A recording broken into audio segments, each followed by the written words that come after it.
Jesus revealed the rapture key in one verse, what this one command really means. What if I told you that Jesus revealed the key to the rapture in a single sentence? Not in a long prophecy, not in a complicated parable, but in one short, striking command that almost every believer reads, yet almost no one understands. My friend, listen closely, because what you're about to hear may shake you awake spiritually in a way nothing else has. The rapture is not random, and it's not mysterious. Jesus pointed to the exact heart condition that will determine who rises to meet him and who remains behind. And he did it with only 3 words. I want you to imagine Jesus looking directly into your eyes as he says them. He's not warning the world. He's warning his followers, people like you and me, people who believe, people who are walking with him, people who think they're ready. But Jesus knew that in the final generation, many hearts would be divided. Many lives would look Christian on the outside, but still cling to the world on the inside. So he gave a simple but terrifying key, a key that unlocks everything about the rapture, a key that reveals the difference between those taken and those left. Today, I want to walk with you through that key slowly, clearly, personally. Because the hour is late. The signs are everywhere. And Jesus' words were never meant to be ignored. They were meant to prepare you. They were meant to purify you. They were meant to awaken you before the trumpet sounds. Lean in, because what Jesus said in one verse has the power to determine the destiny of your soul. Part 1. The one verse most Christians miss.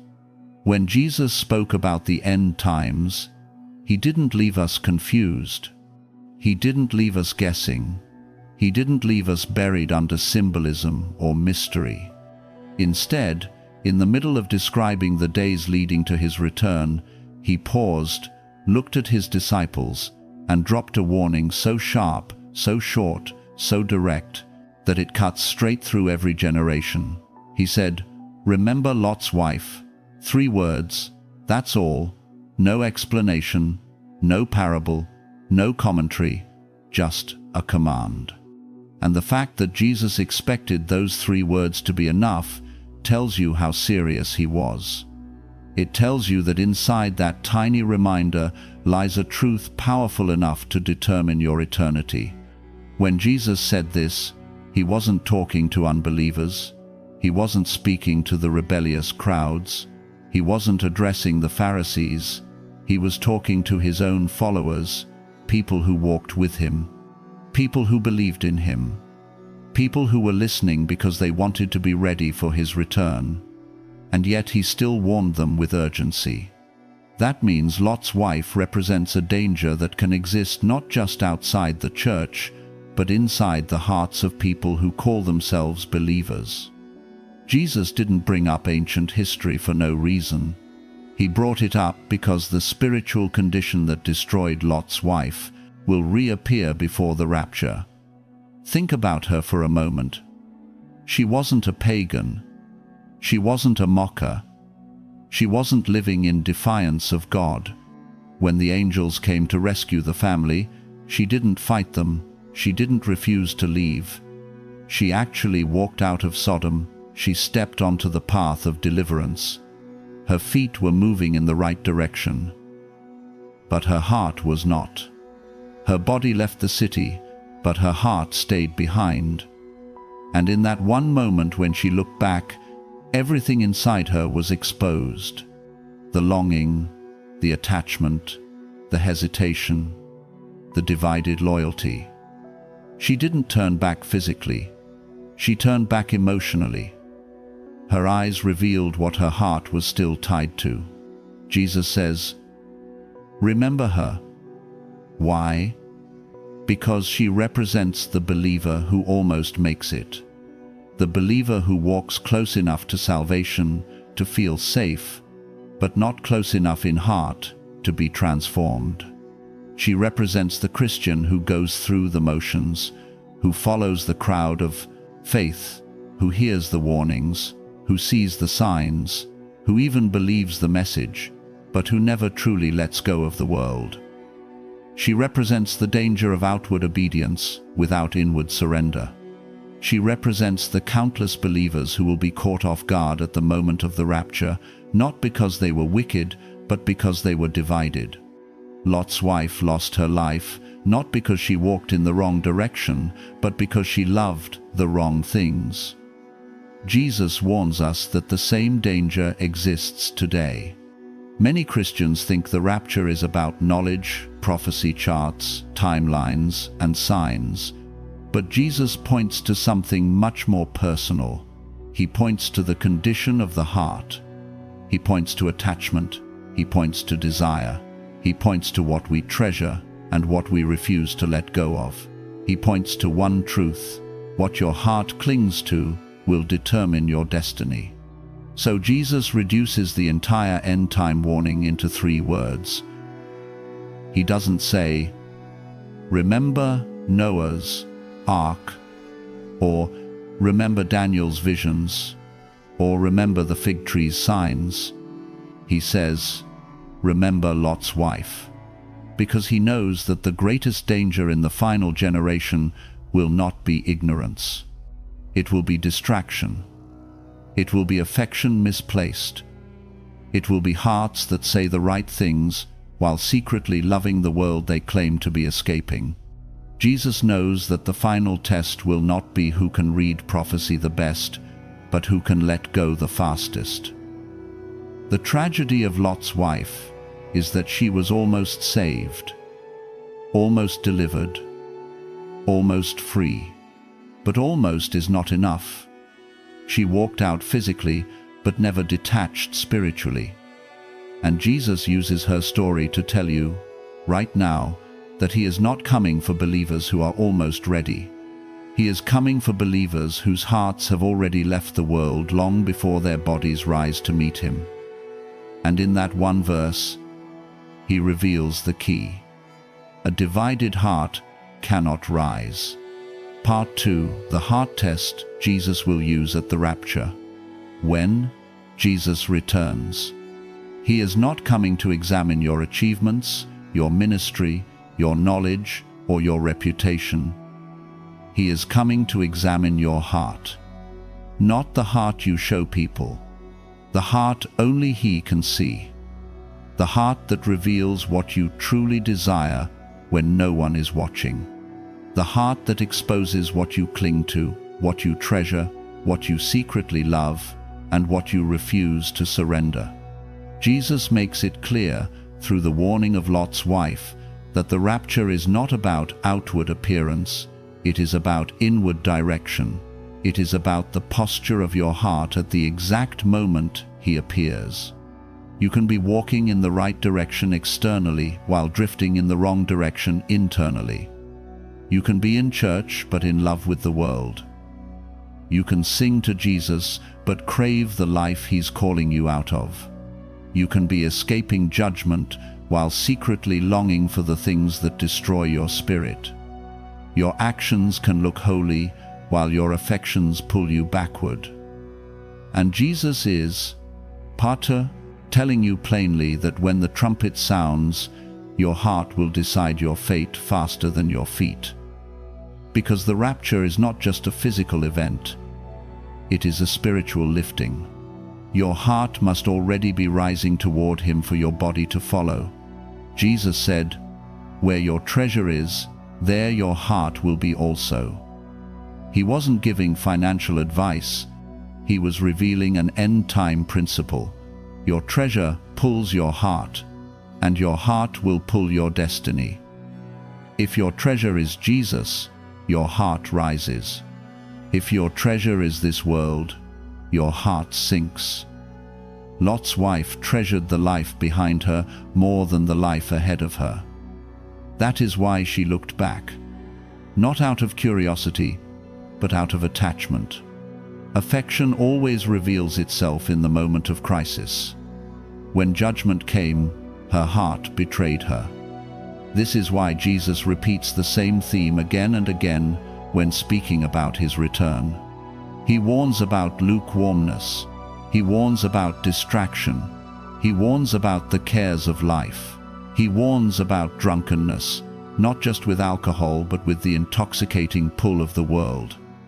He warns about being weighed down with dissipation, anxiety, and earthly concerns.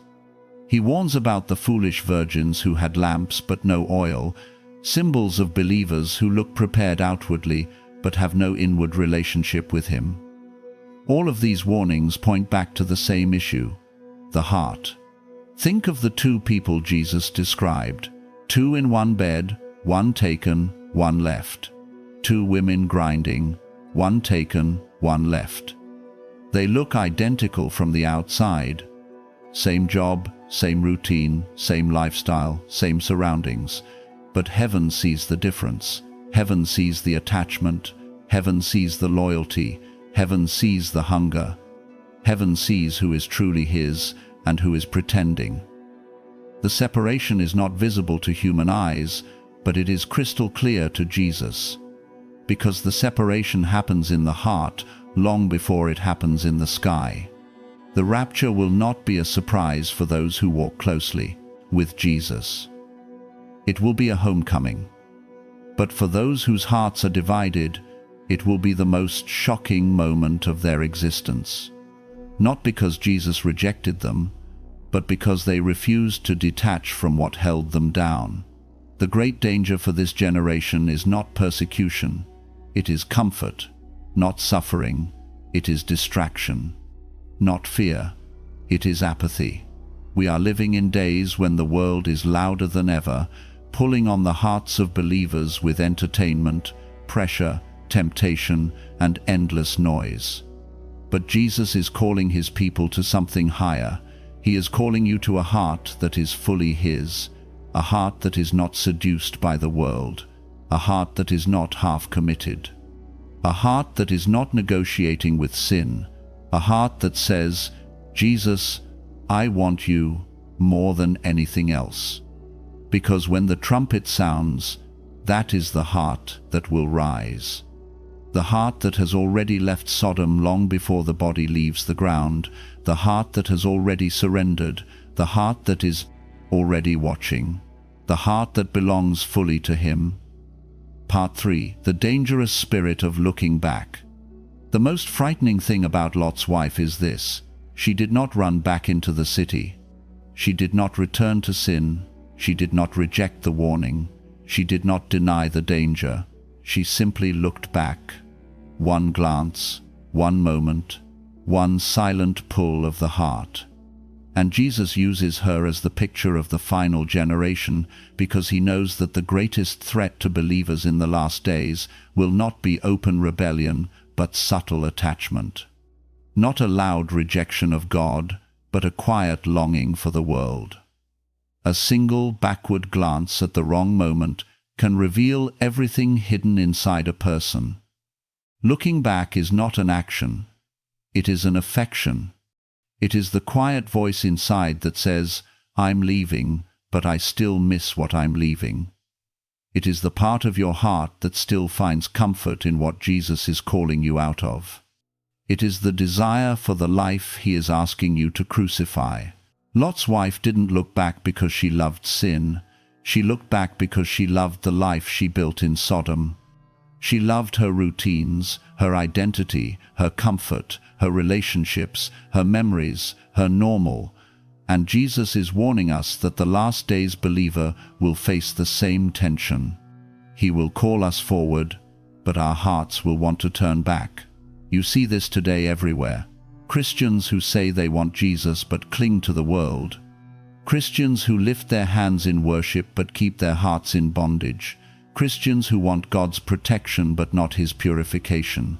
Christians who follow him publicly but compromise privately. They are walking forward with their feet while turning backward with their affections. And that quiet inward turn is what Jesus warns will disqualify many from rising when he comes. The spirit of looking back doesn't look dramatic. It looks normal. It shows up in your desires, your choices, your cravings for things that dull your spiritual fire. It looks like Christians who spend hours on entertainment but minutes in prayer. It looks like believers who can't let go of relationships Jesus has told them to leave behind. It looks like souls that say they are hungry for heaven but are feeding on the world. Looking back is not about the eyes, it is about the pull. And what pulls your heart determines what holds your destiny. If the world still pulls you, you are not free. If sin still whispers to you, you are not detached. If Jesus is not your first love, you will always be vulnerable to turning around. The final generation will be marked by distraction. We live in a world overflowing with noise. There is always something to watch, something to scroll, something to chase, something to desire. Modern Sodom is everywhere. The culture calls you, tempts you, entertains you, numbs you, and Jesus is calling you out of all of it. Not because he wants to take pleasure away from you, but because he knows that whatever holds your heart will dictate your direction. Lot's wife didn't turn back because her feet slipped. She turned back because her heart never left. And Jesus is warning you so that you don't end up the same way. He is telling you that the rapture is not just a moment you prepare for with your mind. It is a moment you prepare for with your affection, with your choices, with your daily direction. When your heart belongs to Jesus, the world cannot hold you. But when your heart belongs to the world, even a command from heaven cannot pull you free. Looking back is a sign that something still owns you. Something still defines you. Something still competes with your devotion. And Jesus is telling you to let go now, because the moment is coming when there will be no time left to choose. Part 4. The two groups Jesus said would exist in the final moment. Jesus made it clear that in the final moment, humanity will not be divided by church attendance, or by knowledge, or by how many sermons they listened to. He said, the entire world will be split into only two categories, not based on who appears holy, but based on who actually belongs to him. He described two people lying in one bed. One will be taken, the other left. Two women grinding at the same mill. One taken, the other left. Outwardly, they look the same. Same home, same tasks, same daily rhythm. But inwardly, they are completely different. And that invisible difference is everything. Your surroundings won't matter. Your proximity to believers won't matter. Your routine won't matter. Only your inward condition will matter. Two people can look identical on the outside while standing in completely opposite positions before God. He sees beyond your actions. He sees your attachments. He sees your desires. He sees what you treasure.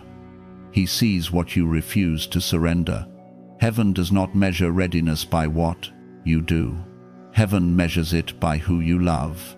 The wise virgins and foolish virgins both looked like bridesmaids. They all had lamps. They all expected the bridegroom. They all started the journey. But only half had oil symbolic of a living, surrendered relationship with Jesus. The others had the appearance of devotion with none of the substance. Jesus told that parable for one reason: to warn that the last days church will be divided not by belief but by depth, not by public faith but private reality, not by words but by hearts. And when the midnight cry comes, the difference will be revealed instantly. This is why Jesus said to watch. He wasn't telling you to watch the world. He was telling you to watch your own soul. The danger is not outside you. The danger is in you. A divided heart, a drifting heart, a distracted heart, a comfortable heart. These are the things that will cause many to be left behind, even though they lived close to truth. Jesus said that two will be in one place, side by side, and one will vanish while the other remains. It will be the greatest and most shocking separation in human history, and it will happen in a moment, in the twinkling of an eye, and that separation is already happening spiritually. You can see it. One believer is becoming more on fire, the other colder. One is seeking Jesus with urgency, the other is settling into comfort. One is letting go of sin, the other is negotiating with it. One is praying more, the other less. One is hungry for the word, the other numb to it. Jesus said, the field, the bed, the workplace will look identical, but heaven will see the distinction. The invisible separation happening right now in hearts will become visible on the day of his appearing. Jesus is not coming for those who once chose him, but for those who still choose him. Not for those who once believed, but for those who continue in faith. Not for those who claim him with their lips, but deny him with their affections. The final moment will reveal who truly walked with him and who only walked near him. The rapture is not an event that surprises the ready. It is an event that exposes the unready. And Jesus is pleading with you now to make sure your heart is aligned with him completely, because when he comes, there will be no second opportunity to choose which group you belong to. Part 5. How to live ready for the moment Jesus comes. If Jesus used Lot's wife as the warning, then he uses Lot himself as the example. Lot was not perfect. He was not impressive. He was not a spiritual giant. But when the decisive moment came, he obeyed. He moved forward, even when the world behind him still felt familiar. He left the city, even when his emotions didn't fully understand what God was doing. That is the heart Jesus is coming for. Not a flawless heart, but a surrendered one. Not a perfect disciple, but a willing one. Not someone who has mastered holiness, but someone who has chosen Jesus above everything else. The rapture is not about spiritual perfection. It is about spiritual direction. It is about what your heart is leaning toward daily. It is about who you love more, the world behind you or the Savior before you.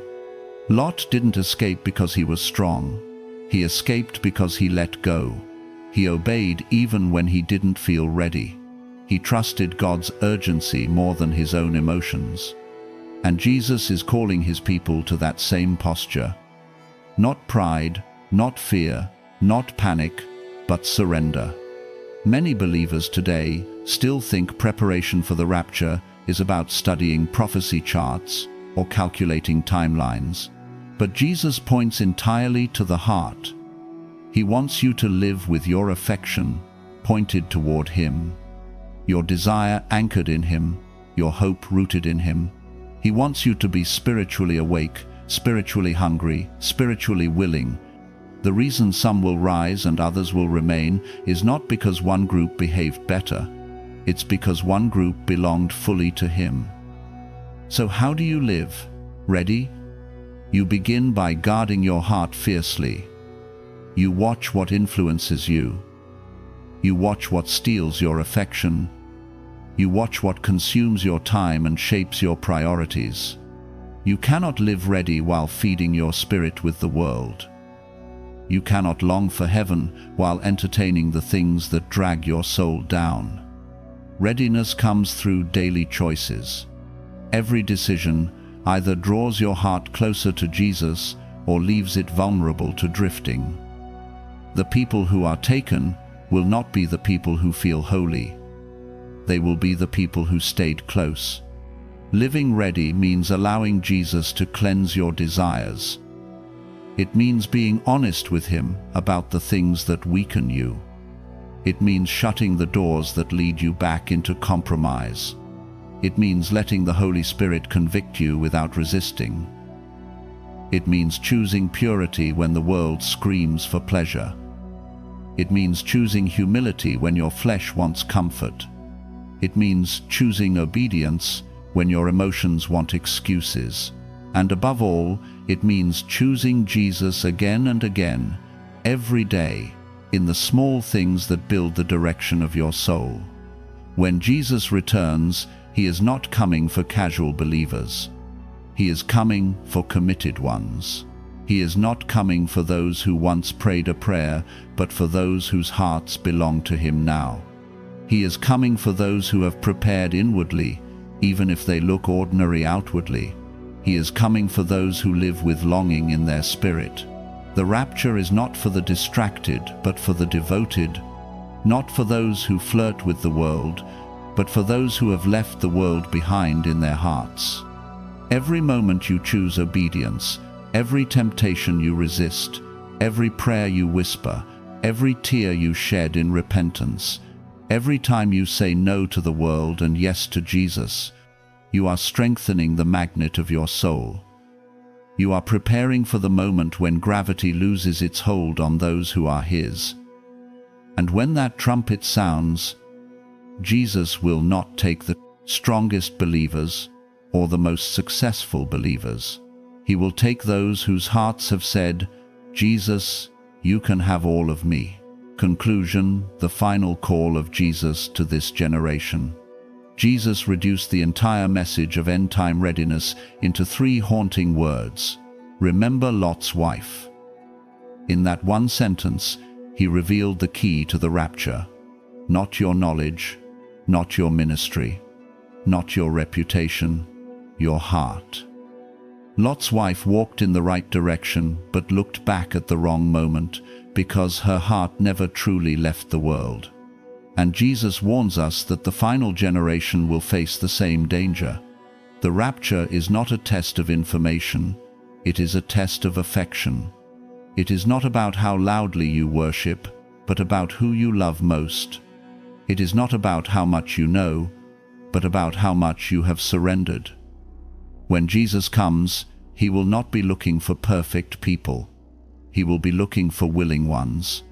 People whose hearts are turned toward him, whose affections are lifted upward, whose loyalty is undivided. Right now, before the trumpet sounds, Jesus is calling you to examine your heart, to let go of what weighs you down, to release the distractions that dull your spirit, to leave behind the compromises that pull you backward, to choose him without hesitation.